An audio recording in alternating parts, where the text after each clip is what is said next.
Hello बालको। आज हम बात करेंगे क्लास 10th के पहले चैप्टर फिजिक्स पर, भौतिक विज्ञान पे। मैंने केमिस्ट्री का अपलोड किया 30 मिनट का लेक्चर, 30 मिनट का लेक्चर। उसके बाद जीव विज्ञान का मतलब जैव प्रक्रम वाला चैप्टर अपलोड कर दिया। अब भौतिक विज्ञान का पहला चैप्टर देखेंगे। हम जल्दी प्रेस करेंगे कि हर चैप्टर के पास आपके पास ये शॉर्ट क्वेश्चन का पूरा लेक्चर रहे। 30 मिनट में आप पूरा पूरा चैप्टर देख लीजिए, आपको सारी बातें आसानी से आ जाएंगी। प्रीवियस लेक्चर देख लीजिए, मेरा 30 मिनट का जो लेक्चर होगा वो हाई स्कूल का ही होगा, ठीक है। तो आज मैं भौतिक विज्ञान के प्रश्न को विद्या के अनुसार या क्वेश्चन बैंक के अनुसार या अवतार के अनुसार मैं आपको जो पेपर में आए क्वेश्चन उनको सॉल्यूशन दूंगा, इन माय वर्ड्स, अपने शब्दों में ही दूंगा। बुक की लैंग्वेज में मान सकते हैं, याद नहीं होता बच्चों को, तो जो मैं बताऊंगा बस वो नोट कर लो, काम हो जाए तुम्हारा। चलो, सबसे पहले इसमें पूछा गया अवतल दर्पण के दो उपयोग बताइए।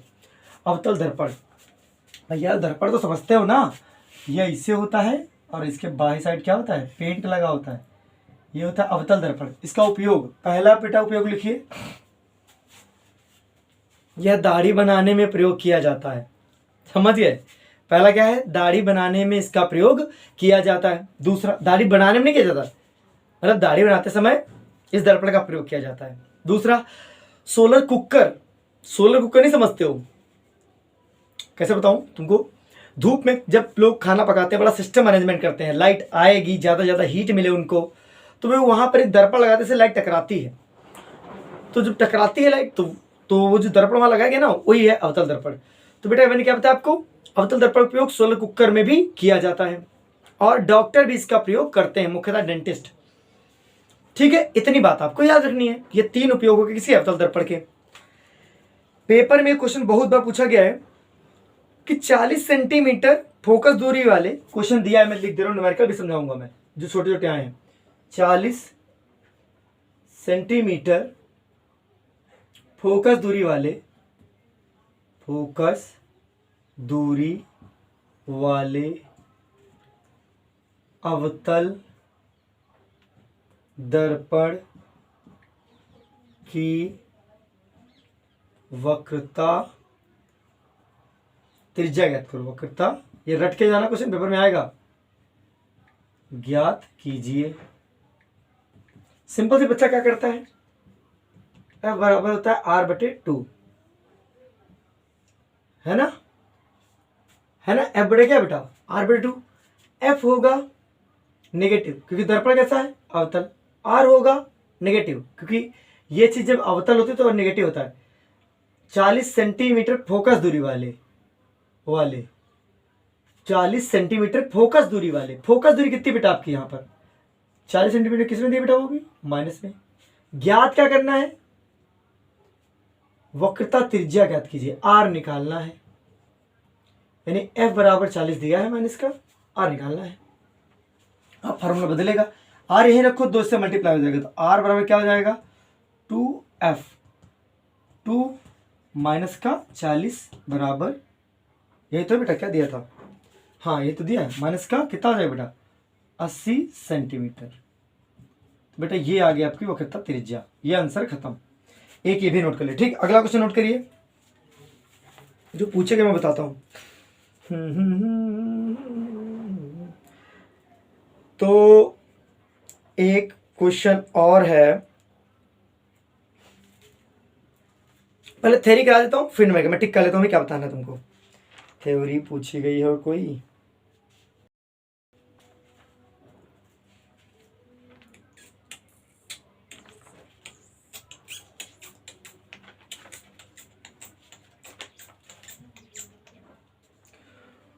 फोकस दूरी तथा वक्रता त्रिज्या में संबंध बताइए।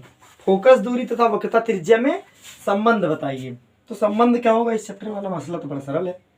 यही जो ऊपर लिखा है, ए बराबर R/2 या R बराबर 2F, यही होता है वक्रता त्रिज्या में संबंध। अगर क्वेश्चन दूसरा मैंने पूछा है कि फोकस दूरी तथा वक्रता त्रिज्या में संबंध बताइए, तो आप केवल इसको लिख डालिए, किसको, इसको। F बराबर R/2 हो सकता है या R बराबर 2F, यही दो हो सकते हैं, इसके अलावा कुछ दिमाग ना लगाना अपना, ठीक है। बता देना, जहां R दर्पण की, किसकी बेटा, दर्पण की वक्रता त्रिज्या है, क्या है, वक्रता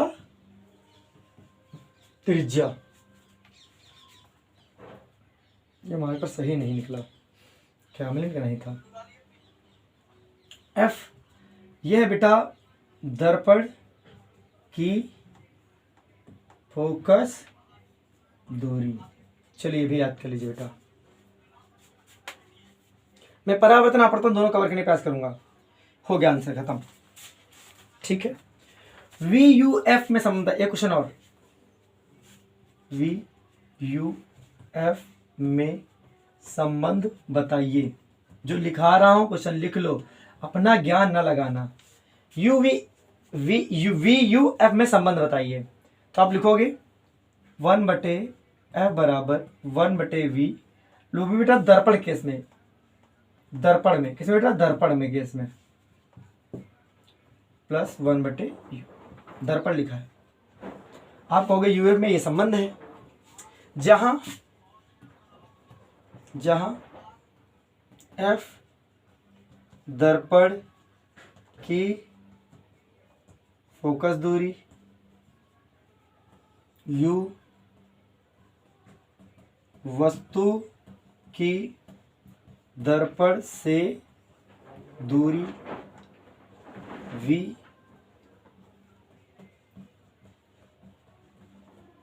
प्रतिबिंब की दर्पण से दूरी,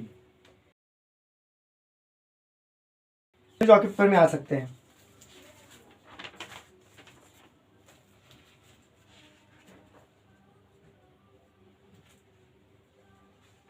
क्रांतिक कोण क्या होता है बेटा?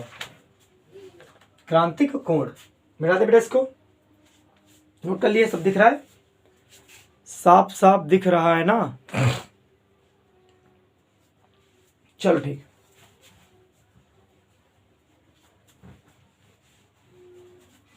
नोट कर लो पॉज करके। 30 मिनट हमारे निकल जाएंगे, ये सब समझाने होते हैं। क्रांतिक कोण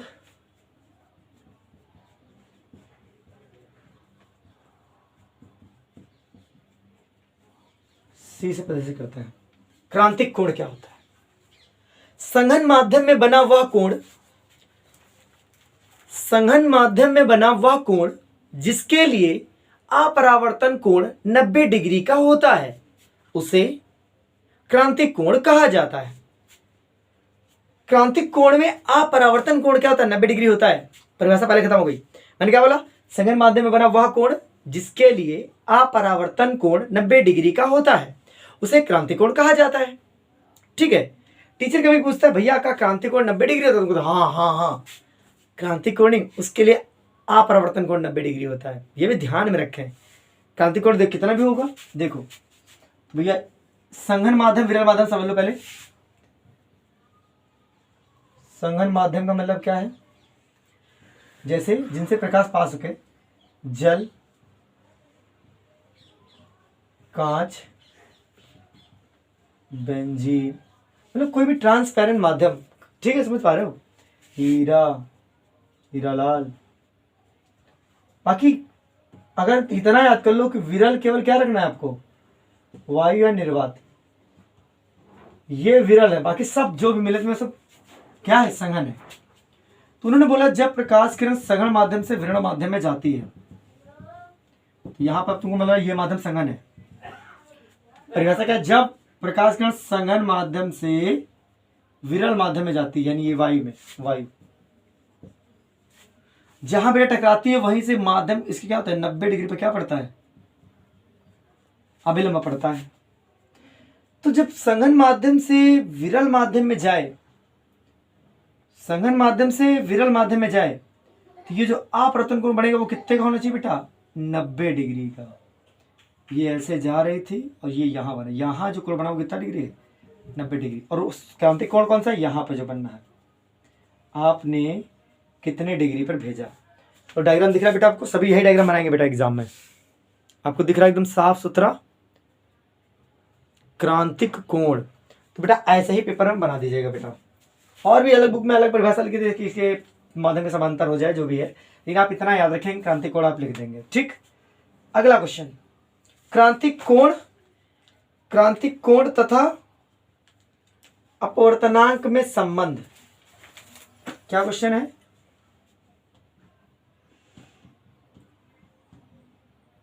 क्रांतिक कोण तथा अपवर्तनांक में संबंध। ये शॉर्ट क्वेश्चन बेटा बोर्ड में बहुत हेल्प करेंगे तुम्हारी। तो उत्तर क्या लिखेंगे, n बराबर 1/sin c। ये क्रांतिक कोण तथा अपवर्तनांक में क्या है, संबंध है, जहां c और n यह बेटा आपका क्रांतिक कोण है, यह आपका अपवर्तनांक है। इतना पहले नोट करिए बेटा। छोटी सी प्यारी सी नन्ही सी आई कोई परी, भोली सी न्यारी सी अच्छी सी आई कोई परी, पालने में ऐसे ही झूमती रहे, गाते मुस्कुराते संगीत की तरह, वो तो लगे रामा के गीत की तरह, तरारू तररा तरारू।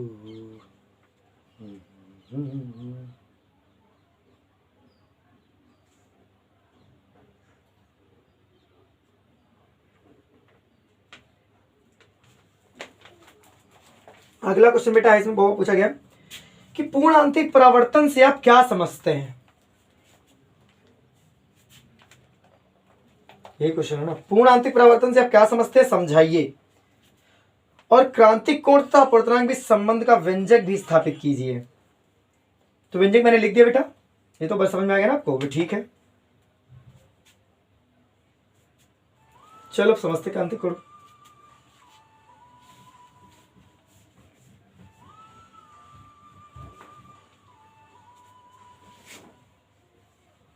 क्रांतिक कोण,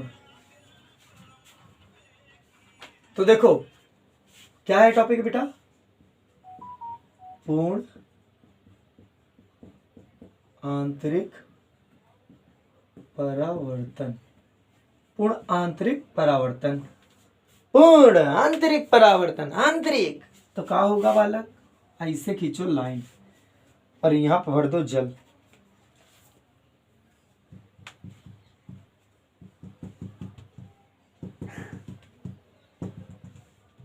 ठीक, तो लिखेंगे जब प्रकाश किरण संघन माध्यम से विरल माध्यम में जाती है, लिखो जब प्रकाश किरण, दोनों तरफ एक ही बंद कर दिया।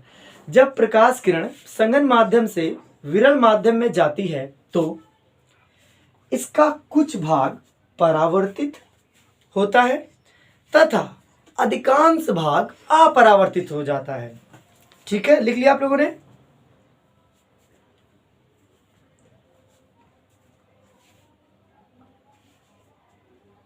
ठीक है, और इस दशा में अपवर्तन कोण आपतन कोण से बड़ा होता है। अपवर्तन कोण आपतन कोण से बड़ा होता है। समझ लीजिए इसको, मैं डायग्राम पूरा करता हूं।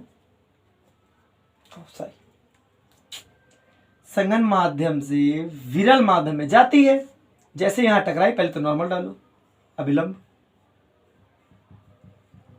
ठीक, संघन माध्यम से विरल माध्यम में प्रकाश जाता है तो बेटा इस नॉर्मल से दूर हटता है, यानी कि इसको ऐसे जाना चाहिए, सॉरी सीधा बना दे ऐसे। और कुछ भाग क्या होता है बेटा, हल्का भाग क्या होता है, परावर्तित हो जाता है। कुछ भाग परावर्तित, अधिकांश भाग अपरावर्तित हो जाता है। और यहां इस लाइन और इस लाइन के बीच जो कोण बनता है उसे आर कहते हैं। यहां जो अंग बनता है उसे आई कहते हैं, आपतन कोण। अपरावर्तन कोण का मान आपतन कोण से ज्यादा होता है, जिसे पूर्ण आंतरिक परावर्तन कहा जाता है। ये लिखा है इसमें शायद, अपवर्तन कोण आपतन कोण से बड़ा होता है। ठीक है, इसे क्रांतिक कोण कहा जाता है, सॉरी क्रांतिक कोण है, इसे क्या कहा जाता है बेटा, पूर्ण आंतरिक परावर्तन कहा जाता है। ये नोट कर ले परिभाषा आप लोगों ने। डायग्राम बना देंगे बेटा, यही वाला आपको दिख रहा है एकदम साफ साफ। जल्दी लिखिए, पूर्ण आंतरिक परावर्तन भी आपको समझ में आ गया है। एक क्वेश्चन पेपर में आएगा कि हीरा इतना चमकता क्यों है, या हीरा चमकदार क्यों होता है, चमकता क्यों रहता है। उस परिस्थिति में आप उत्तर लिखेंगे पूर्ण आंतरिक परावर्तन के कारण हीरा अधिक चमकता है। उसके बाद पूर्ण आंतरिक परावर्तन के विषय में समझा देंगे। बस इतना ही लिख देना, उत्तर आपको 3 नंबर 6 नंबर में आएगा, आप लिख देना। ठीक, हीरा क्यों चमकता है? पूर्ण आंतरिक परावर्तन के कारण। हीरा क्यों चमकता है? पूर्ण आंतरिक परावर्तन के कारण। हीरा क्यों चमकता है? पूर्ण आंतरिक परावर्तन के कारण। इतना रटे रहेंगे। ठीक, ये क्वेश्चन भी कवर करा दिया। अब क्या बता दूं, प्रकाश का अपरावर्तन क्या होता है, इसके नियम बताइए। प्रकाश का अपरावर्तन क्या होता है, इसके नियम बताइए। यही क्वेश्चन पेपर में आएंगे। बता दूं, प्रकाश का अपरावर्तन क्या होता है। देखो, एक होता है परावर्तन, एक होता है अपरावर्तन। आपसे पूछा गया अपरावर्तन। तो देखो, जब प्रकाश किरण, आराम से परिभाषा लिख लें। जब प्रकाश किरण संघन माध्यम से विरल माध्यम से संघन माध्यम में जाती है, जब प्रकाश किरण विरल माध्यम से संघन माध्यम में जाती है तो यह अपने मार्ग से विचलित हो जाती है। प्रकाश की इस घटना को प्रकाश का अपरावर्तन कहा जाता है। करेक्ट, ये है परिभाषा आपकी। ये प्रकाश दौड़ती हुई आ रही है, छक, ये आ गया। जैसे यहां टकरा बेटा, इस लाइन के लंबवत क्या डालो, लंब डाल दो बेटा। ऐसे लंब डाल दिया तो ये थोड़ा सा ऐसे हो जाती है। इसे जाना चाहिए था बेटा किस तरह, अपने मार्ग पर, लेकिन ये वहां से इधर मुड़ गई। ये लंब है। तो बेटा जब प्रकाश किरण विरल से कहां जाती है बेटा, संघन में। विरल से संघन में जाती है तो अभिलंब की ओर झुकती है। नोट कर लो कहीं, मार यहां पर डिब्बा बना के। विरल से संघन में जाएगी, अभिलंब की ओर झुक जाएगी। किधर बेटा, झुक जाएगी। ये ऐसे यहां जो कोण बनेगा बेटा वो आपतन कोण होगा। यहां जो कोण बनेगा वो अपरावर्तन कोण। यहां ना बना, ये जो कोण होता है बेटा इसे विचलन कोण कहा जाता है। क्या होता है, विचलन कोण। इसको विचलन कोण निकालने का फॉर्मूला था आई कोण माइनस आर कोण। ठीक, ये भी सूत्र याद है, कभी पूछा जाता है। विचलन कोण ज्ञात कीजिए, इसका पहला नियम। फिर दूसरा नियम, आपतित किरण। ये कौन सी बेटा है, आपतित किरण। ये बेटा कौन सा है, ये वाला अपरावर्तित किरण। और ये लंबो है, लंब, अभिलंब। तो जब प्रकाश किरण विरल माध्यम से संघन माध्यम में जाते तो अपने मार्ग से विचलित हो जाती है। ये बात बता दी मैंने। पहला नियम इसका लिखिए बेटा, नियम। आपतित किरण, अपरावर्तित किरण, अभिलंब, तीनों एक ही बिंदु पर स्थित होते हैं। आपतित किरण, अपरावर्तित किरण, अभिलंब, तीनों एक ही बिंदु पर स्थित होते हैं। ठीक, उसे आपतन बिंदु कहा जाता है। अब बात आती है दूसरा नियम, आपतित कोण की ज्या तथा अपरावर्तित कोण की ज्या का अनुपात एक नियतांक होता है। जैसे लिखेंगे इसको, कहते हैं साइन आई बटे साइन आर बराबर कांस्टेंट। हिंदी में लिखे नियतांक। क्या लिखेंगे बेटा, नियतांक। इसी को बेटा एन कहा जाएगा, अपवर्तनांक। इसे स्नेल नियम कहते हैं बेटा। क्या कहते हैं, स्नेल का नियम। तो बेटा ये प्रकाश चैप्टर वाला ये इंपॉर्टेंट बात होगी आपके पास। समझ पा रहे नहीं समझ पा रहे हो? अभी ह्यूमन आई है, उसमें दूसरा चैप्टर जब पढ़ाऊंगा मैं तो उसमें आपको समझा दूंगा। क्या समझा दूंगा कि कैसे निकट दृष्टि दो, दूरदृष्टि दो, आप समझेंगे। आई का बेटा आंख का मैंने पूरा चैप्टर अपलोड किया, यहाँ के एक ही बार समझाइए कि 8 मिनट के अंदर, वो भी पढ़ लिया लेक्चर बेटा। प्ले लिस्ट में जाइए आप, और प्ले लिस्ट में देखिएगा, अच्छा हिंदी मीडियम का अपलोडेड है लेक्चर। तो ये बेटा ये आपके इंपॉर्टेंट क्वेश्चन सीरीज चल रही है। ये बेटा उत्तर लिख दिया मैंने अपवर्तन कोण वाली, नोट कर ले बेटा इसको। चलिए हम आगे बढ़ते हैं। अब इस प्रश्न से क्या पूछा जाएगा, अगर टीचर कभी पूछ भी दे अपवर्तनांक क्या होता है तो ये भी बता सकते हो आप। क्या बताओ, अच्छा लिखो। मतलब जब प्रकाश किरण देखो कह सकते हो प्रकाश के वेग तथा प्रकाश का किसी माध्यम में वेग के अनुपात को अपवर्तनांक कहते हैं। इतना सिंपल भाषा में बता सकते हो। मतलब सर क्या कहना चाहते हैं, I want to say that, बारिश बहुत फाल हो रही है, समझ रहे हो। हाँ सर रेनफॉल कह देते। अपवर्तनांक n बराबर प्रकाश का वेग, वो भी कहाँ बेटा, निर्वात में। कहाँ बेटा, निर्वात में। उसके बाद इसका मोटापा देखो, इसको बदलने वाला है। प्रकाश बहुत इंपीरा है, प्रकाश का वेग वो बेटा क्या, माध्यम में।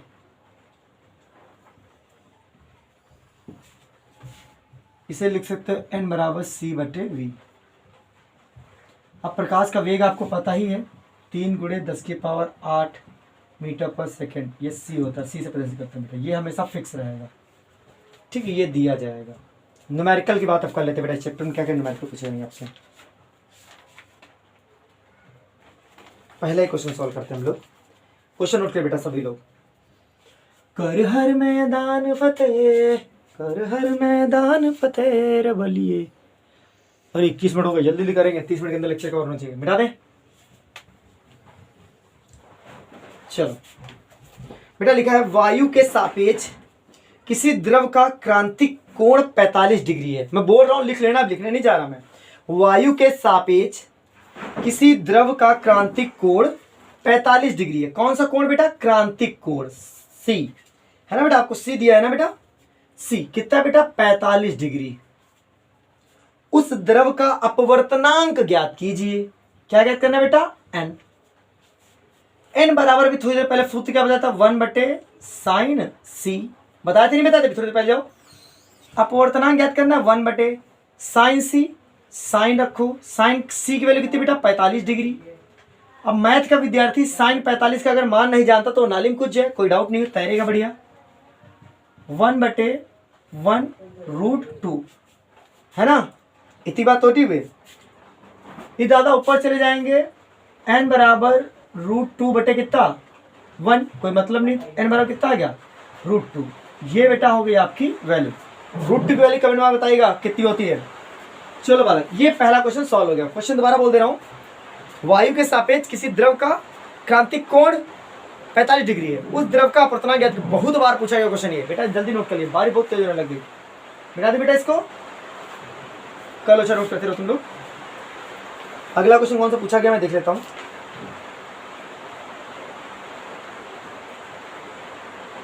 कर हर मैदान फतेह, बहुत पूछेगा इसमें। चलिए दूसरा क्वेश्चन नोट करिए, मैं नहीं जानता कैसे नोट करेंगे, जल्दी नोट करिए बेटा, फास्ट फास्ट फास्ट फास्ट करिए। दूसरा क्वेश्चन नोट करिए बेटा, सभी नोट करिए, हाई स्कूल के बच्चे सभी। 15 सेंटीमीटर फोकस दूरी के, 15 सेंटीमीटर फोकस दूरी के, आप समझ पा रहे मेरी बात को, 15 सेंटीमीटर फोकस दूरी के किसी उत्तल दर्पण से, किसी उत्तल दर्पण से कोई प्रतिबिंब 10 सेंटीमीटर दूरी पर रखा है। कोई प्रतिबिंब 10 सेंटीमीटर दूरी पर रखा है। प्रतिबिंब की स्थिति तथा प्रकृति ज्ञात कीजिए।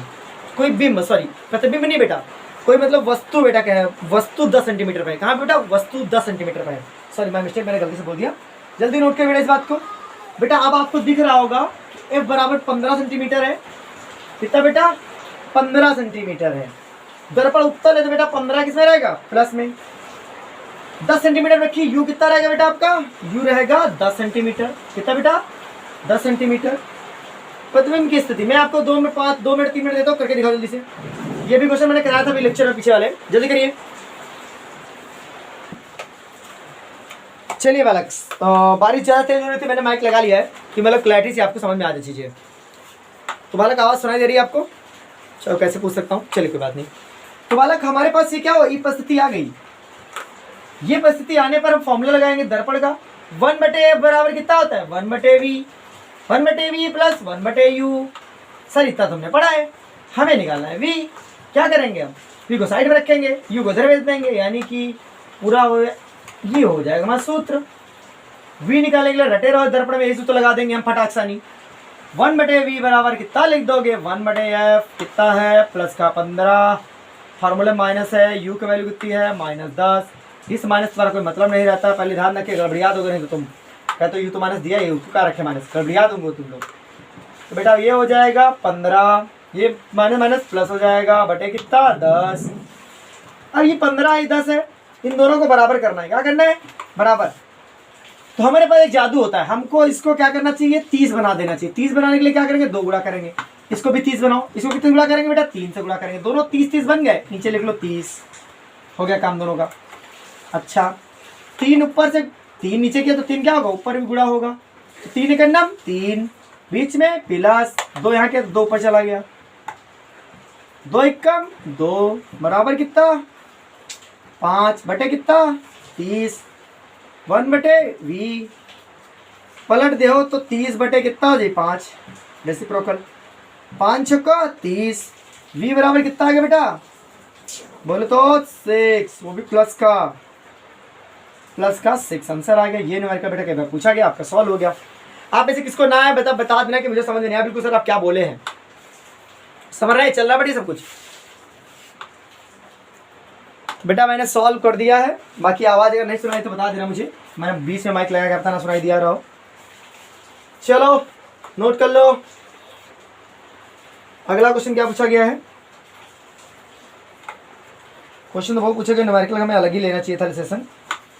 चलो फिर भी जो छोटे मोटे न्यूमेरिकल पूछे बता ही दे रहा हूँ। एक क्वेश्चन और लिखो, फटाफट क्वेश्चन नोट करो। वायु के सापेक्ष जल तथा कांच के अपवर्तनांक, वायु के सापेक्ष जल तथा कांच के अपवर्तनांक क्रमशः 4/3 एवं 3/2 है। जल का कांच के सापेक्ष अपवर्तनांक ज्ञात कीजिए। जल का कांच के सापेक्ष अपवर्तनांक ज्ञात कीजिए। मजाक कर दिया टीचर तुमसे, चलो बताता हूं।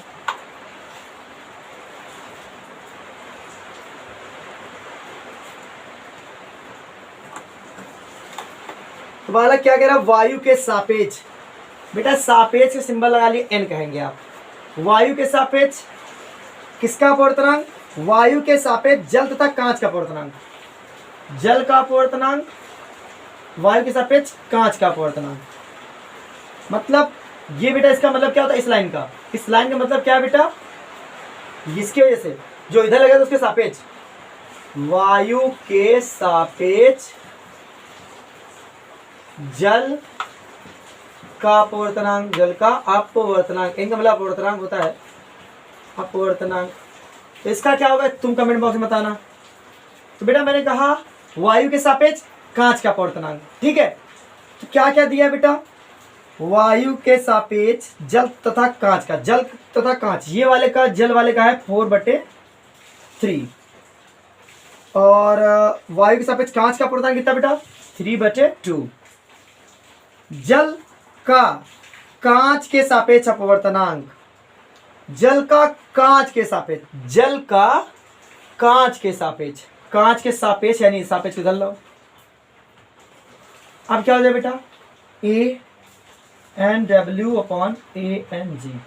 जो इधर होता है बेटा वही ऊपर होता है, इतना रटे रहेंगे तो फॉर्मूला गलत नहीं होगा। क्या पूछा गया बेटा, क्या मतलब है, जल का अपवर्तनांक ज्ञात करना है किसके सापेक्ष, कांच के सापेक्ष।